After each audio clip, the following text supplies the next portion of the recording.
The band started sort of just after we were in college. We all went to the same college. We were not particularly close when we were there. But I started writing music, and I asked the guys, who are not here, to play with me just to see if the songs were any good, because I didn't know.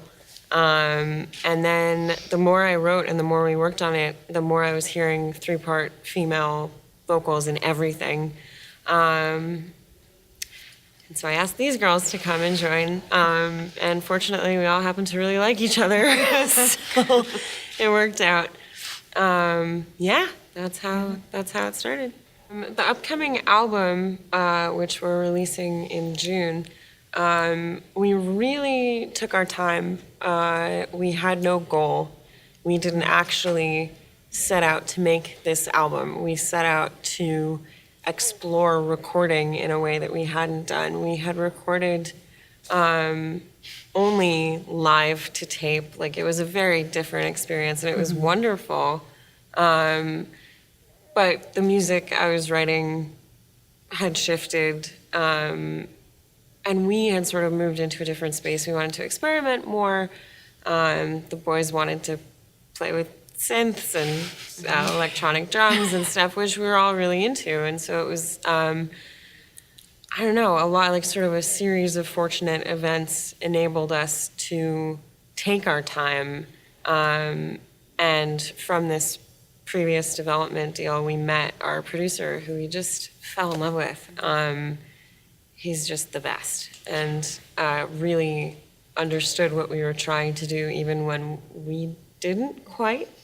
And was incredibly patient, and it was over the course of like a year and a half. We went back and forth to Nashville because that's where he lives with his family, and we would go like every couple of months, and so like each time we would have a sort of general idea. It's like, all right, we want to do these 3 songs, we want to do these 4 songs, and then occasionally Angelo, our guitarist, would like text me and say like, okay, we're leaving in 10 days, write a new song before we leave so we don't have to do that song. And so like I would do it, and a lot of those, that's actually the bulk of the album. Including the title. Including the title track, which is surreal. It is.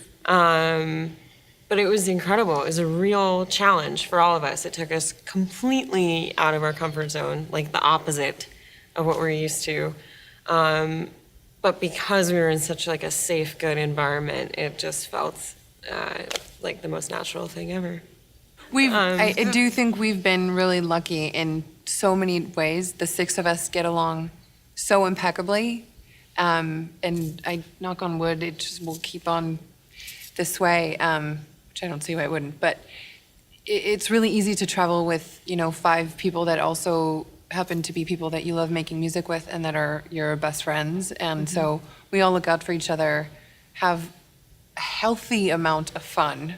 But yeah, I think we're also getting better too at like, we warm up, us girls, and because we have to, that's our instrument, that's our body. And your vaporizer? I brought a vaporizer on this tour, and it is amazing. And we're the only singers in the band, but the guys have taken it quite a few times. Yeah. It's extraordinary.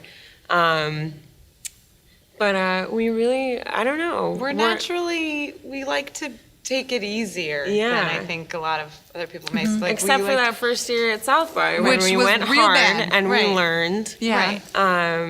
But yeah, the worst thing for a singer, unfortunately, is talking loud in a bar or in a venue or something. So we try as hard as we can to avoid doing it, which is virtually impossible at South by Southwest.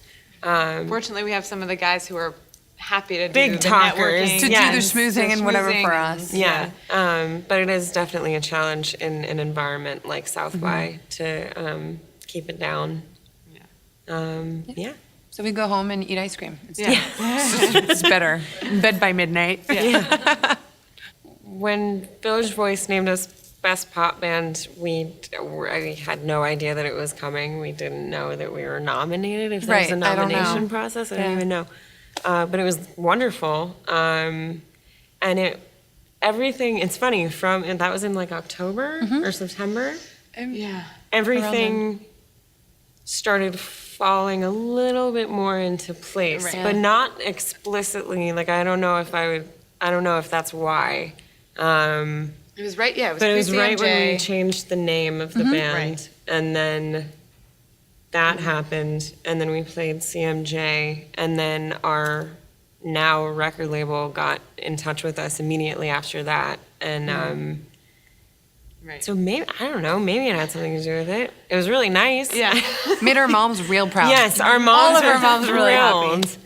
thrilled about that. Yeah, but I mean, I'm sure, like with anything, anything like that is so wonderful, and I don't know if we're How the it best pop band in New York, but take it. We're yeah, just but it's taking it. really nice. What's the information? Like, we don't even know. We still don't know, which is sort of embarrassing to say in an But they interview. have good taste though. They do like the best restaurant and the best everything. It's good. We'll take it. Anyways, suppose, we'll take yeah. it. We're thrilled. I mean, our focus at the moment is on that. When we go home from here, we have a really fun show in Brooklyn at Rough Trade, and then we're releasing a single, releasing a music video, which we're excited about, and the album in June, and then touring and all that fun stuff. Hi, we're Parlor Tricks, and you're watching Grammy Pro.